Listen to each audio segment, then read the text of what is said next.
Hello, YouTube! I am Pinstar, and this is Planet Coaster Strategy and Tactics, Episode 10. So, in between our last episode and this episode, some time has passed, and primarily, we had ourselves a little bit of a patch.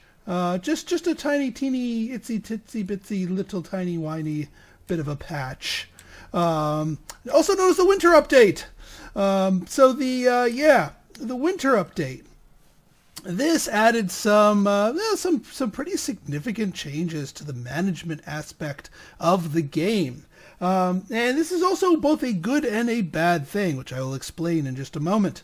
The good thing is, well, they've made the management aspect of the game deeper. That is ultimately a big plus, a big step in the right direction for me, because I really, really want a more complex and deeper management sim out of this already awesome game. Now, how did they make it deeper? Well, one of the ways they did is they added ride prestige, this right here. This is the appeal and value of a ride to guests. It increases by improving the ride experience or adding nearby scenery. So yeah, this is, why do you say it's full? It's not full. Stop saying that. There is no full queues here. Thank you. So it's a factor of basically the excitement. Basically, the higher base excitement you can pull on a ride, the higher the base prestige is. But it's also a factor of the scenery, and that means the queue scenery rating as well, at least for the coasters, of our track scenery rating, which we have reached very high here with Flight of the Bumblebee. So as you can see, with a 9 point... Also, yeah, they also changed the head chopper calculations. And it seems to have been in our favor, because now we are rocking a 9.15 excitement level. It used to be 8 point something in the pre-patch. And without me making any changes, and trust me, I did not make any changes to Flight of the Bumblebee, it has increased. So the head chopper effect has become more beneficial. If you remember in a previous episode, we were very wary of it, where we had to use it sparingly in order to avoid it from sort of poisoning the experience. Well, now we can probably get away with using it a bit more liberally, or in this case, benefit more from having used it the way we have. So yeah, we've got that going for us. Now, the other thing we have to keep in mind, though, is the prestige rating and of some of our other... See, look at this. The Angry Swarm is so expensive. We didn't used to get that comment on the Angry Swarm. We're charging $14 for the privilege of going on the Angry Swarm, and right now, look at that. They just turned away. Bounce away. They don't want it. The people online who already paid, they'll ride, but after that, no, people aren't going to want to touch this. So we're going to have to slash some prices in order to get people back on this ride and actually get some money out of it. Here's the thing, though. It's a flat ride. There isn't a great deal that we can do to spike the excitement any higher than it really is right now.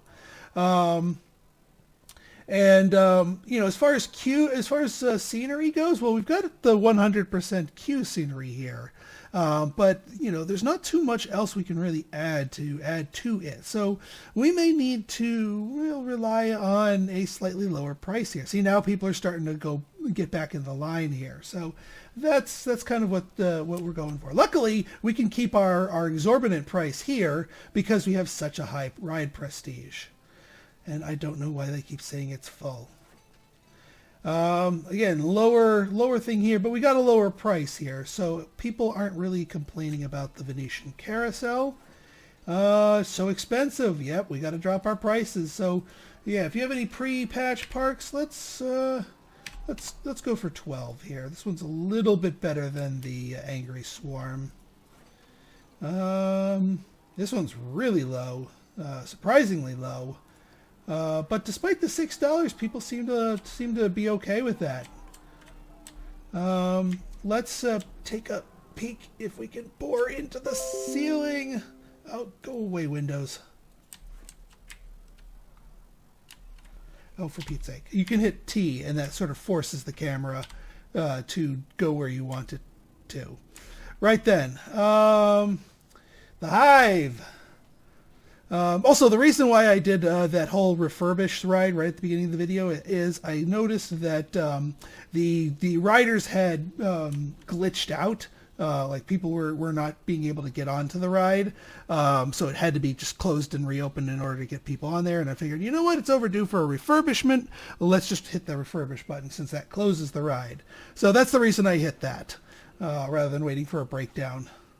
Speaking of, well, they'll get on that. Anyway, this one, 760, not too shabby. And we seem to be able to get away with the $20 here on the research price here. And we've got ourselves a couple of researches, just a memento, and rocking out with the family with the Rocktopus.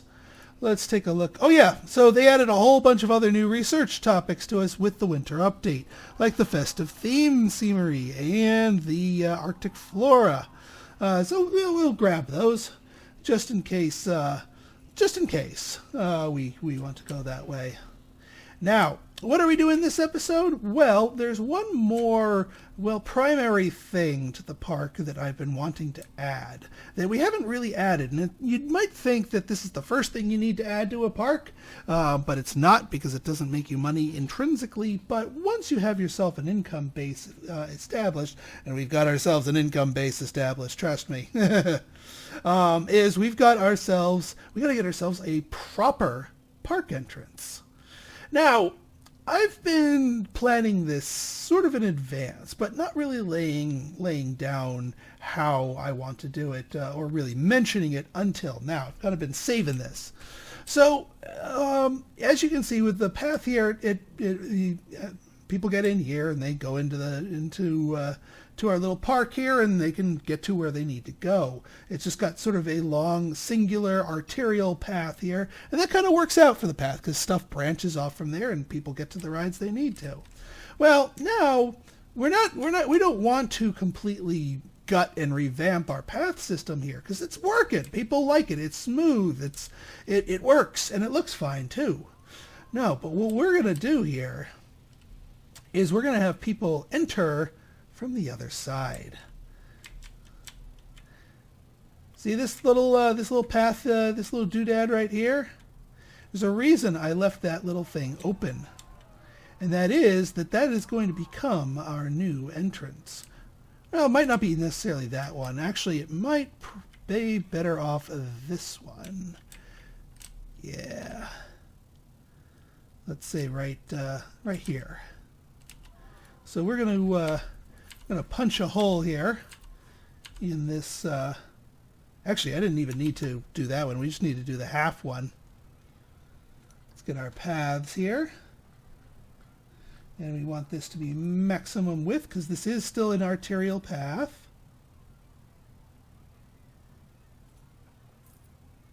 I might take out some of the lower structures here, but that's fine. Just to make it look a little better.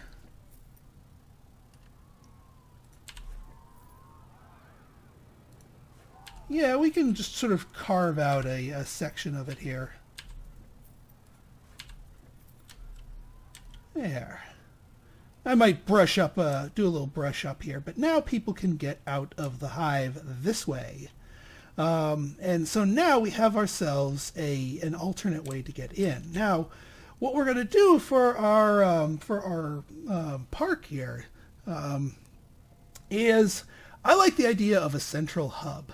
If you've ever been to Walt Disney World, more specifically the Magic Kingdom has a central hub to it, in this case Cinderella's Castle.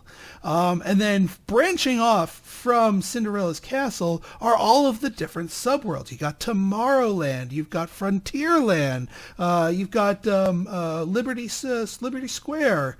I'm trying to think of the other ones. I should know this. I was just at Disney, dang it. But anyway, you've got all these different sub-themed levels, but they all connect to that central area. So we're going to kind of go for a similar effect here.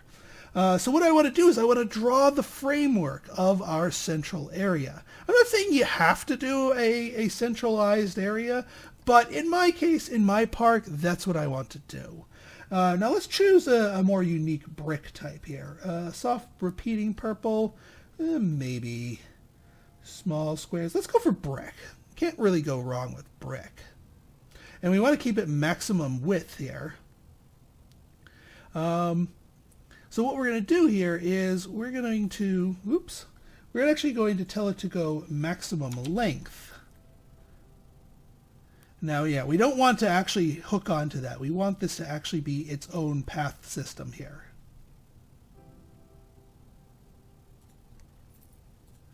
We'll attach that soon enough, don't you worry.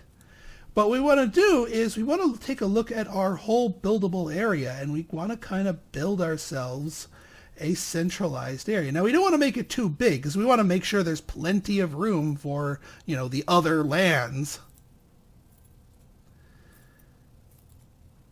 Now, if you wanted to be more picky about that, you could make it a little bit more exact. I'm not terribly picky with that. We just have a centralized hub here. Now, there's all sorts of fun stuff we can do inside the hub, but for the time being, we just need this to sort of act as sort of a placeholder. Now we can attach our path here to here. So now there's a way to get into our bee-themed world, and it goes right into the hive. But now we actually have to make sure we get ourselves an entrance proper. And here's how I'm going to do that. So to make an entrance proper, what I'm going to do here is I'm going to pause. We want to go up to shops and facilities and park entrances right here. Now these things count as buildings. See how they establish the sort of the checkerboard here? And if I'm remembering correctly, yeah, the entrance, so the pillars, the little two white things, go towards where people are coming from.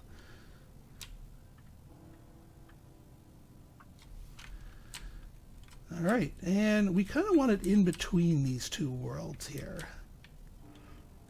Let's say like right here. Now the other thing you can do, yeah, let me turn off angle snap so I can get a cleaner angle.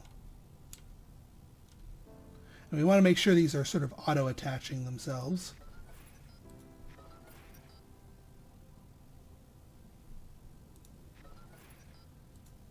There we go. Yeah, they're a little crooked. Hang on. I do want to be a little bit more exacting with this one.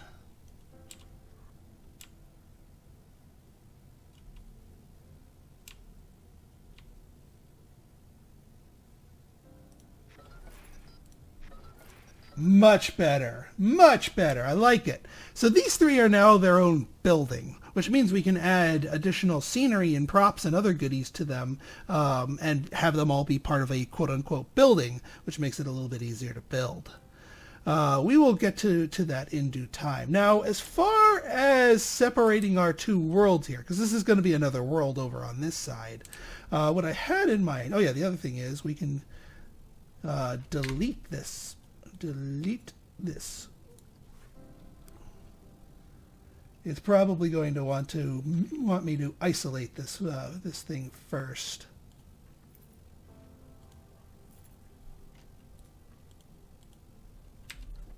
There we go.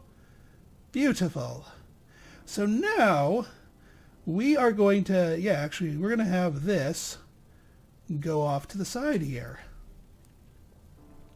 But not just go off to the side, actually. We're going to do something before we start doing that. We're going to whip out our terrain tool here. We haven't touched that yet here. And we're actually going to make this sunken. So we're going to have the path going into the park be a little bit lower.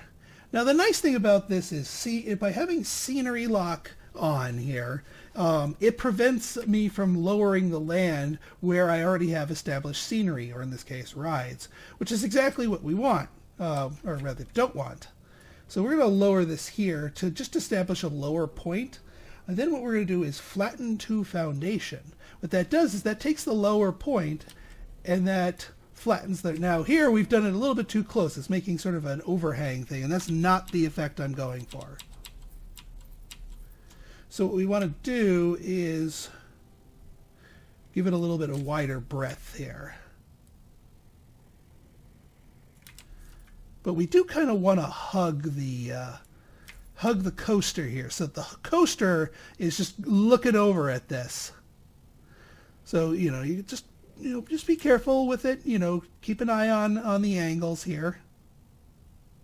And then what we can do here is just have a sort of a get a chisel here, because what we want is sort of a sloping upwards here, so that the that's a little bit, hang on, let's go back to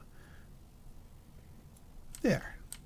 That way there's a bit of a slope upwards. Now a lot of bit of a slope, but a slope upwards, and people can meet up with that. So now what we're going to do is we will get our handy dandy path tool here. And I'm going to use the same block that I did for that. And actually, for that matter, we'll use that to recolor the entrance path here. Now here we're going to want to tone the length down. Tone it down even more, because we want to keep it nice and wide. And just sort of have it just wind around along with the ground level here. So it's sort of sitting on the ground. Now we're going to want to hang a bit of a sharper left here, like that, because that way we can start climbing. And actually what we'll do to get more of a sort of a gradual increase here is, instead of doing the maximum height length, we'll just have a... Alright, well, maybe this one needs to be a little bit... Alright, we got to just chisel a little bit more here to get this terrain to where we want it. Whoa! No, no, no, no. Let's just do a simple lowering here. Just knock it down just a little bit. Nope, knock it down a little bit more. There we go. Nope, no, the path. That's better. Now, one other thing you can do here is, if you want to have sort of a wider path, but have it more of a grid here, is we want to do select grid.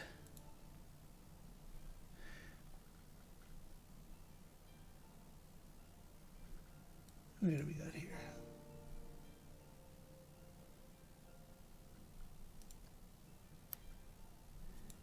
Yeah, that's the grid we want. Come on. Come on, come on.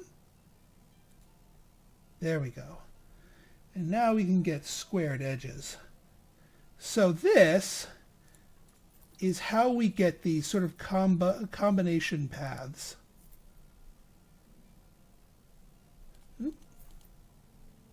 So this is sort of what links all three of them together. Now what we're going to try to do here is get these two to talk, which may be a bit trying given the distances involved here. This may take a little bit of massaging.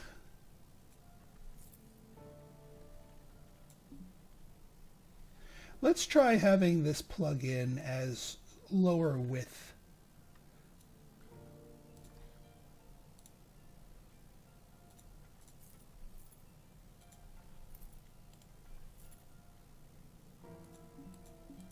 Alright, so not letting me go directly in there, so deselect the grid. And we keep the width at minimum.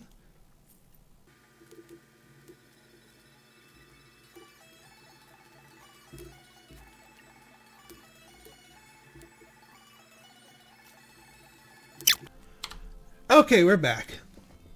So yeah, the multiple paths from wide path Not quite as smooth, but you can still use this as a functional entrance. It's a little bit of a choke point, but that's okay because it's only going to be used by people either entering or leaving the park. So now we have sort of a clear divider between our two worlds here. And now people can go up here, enter the park up here, and then they can choose to go where they want to. Now, at the moment, the only place worth going to is the B place.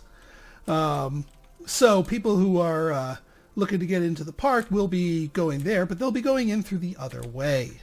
But once we start adding more and more places, they will basically have their choice of where they want to go. So, you're not having the entire population of the park funnel through the B area, which is not what I want, because maybe that's not for everybody. Now, there is one other aspect, and this is kind of a bitter pill to swallow here, because I am really enjoying this park. I really want to do more with it, but there's something that's kind of preventing me from continuing this specific park. And that is the other new managerial thing that they added in the winter update. So as a sort of a complement to this prestige, there's something else that's tugging on the prestige, or rather there's something else that's supposed to be tugging on this prestige, and that is the ride reputation. Now, the ride reputation is something that, unfortunately I can't demonstrate here, and I'll tell you why in a second. Basically, when you build a brand new ride, it has a reputation of new, and that means it is popular, it gets a big bonus to prestige, higher than it normally would have otherwise. People are more willing to pay more for it, people are going to flock to it, it's going to be popular. As a ride ages, it goes into decline. It's just nothing wrong with the ride itself, just the popularity starts to wane. And so it goes down to declining. At which point it reaches the third level of reputation called old. An old ride faces a penalty to prestige. It is less ridden, and people are willing to pay less for it. Uh-oh, hang on.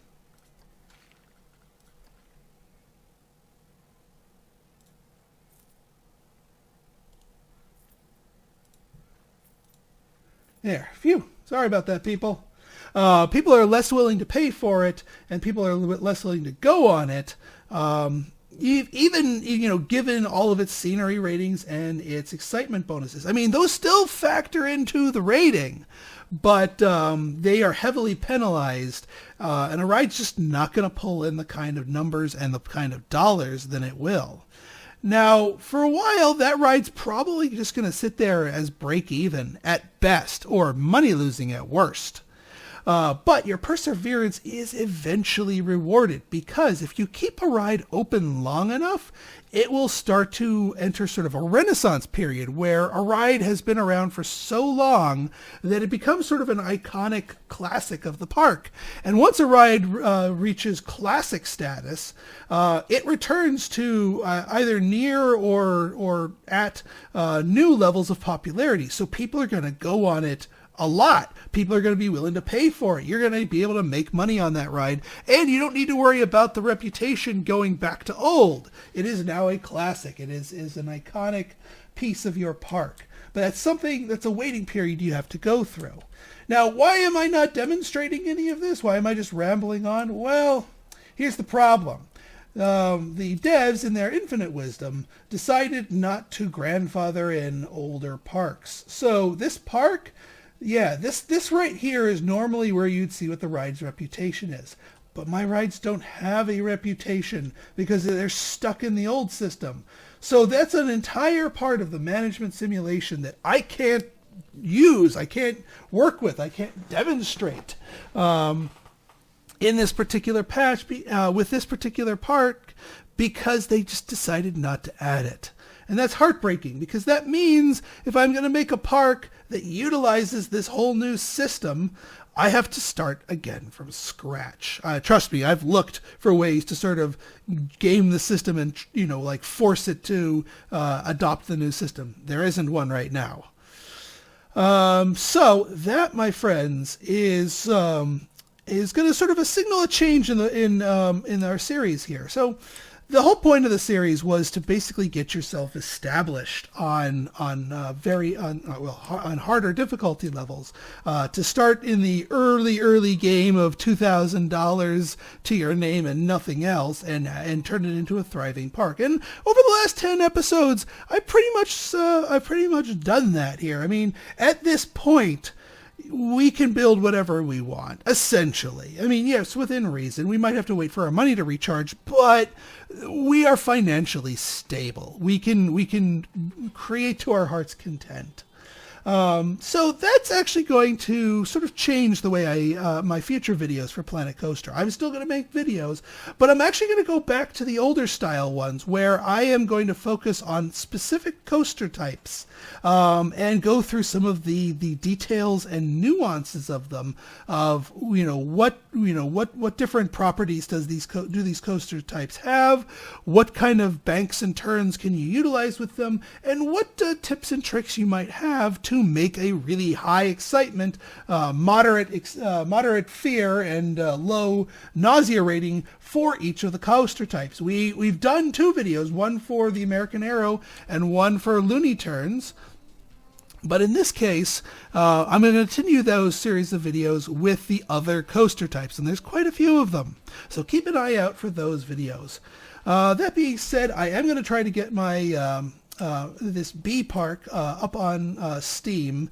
Again, I'm still getting that workshop bug, so I'm probably going to have it on my wife's Steam account. Keep an eye out for it in the description. If it's not there at the time of posting, come back and check another time. It'll probably show up a little bit after the fact.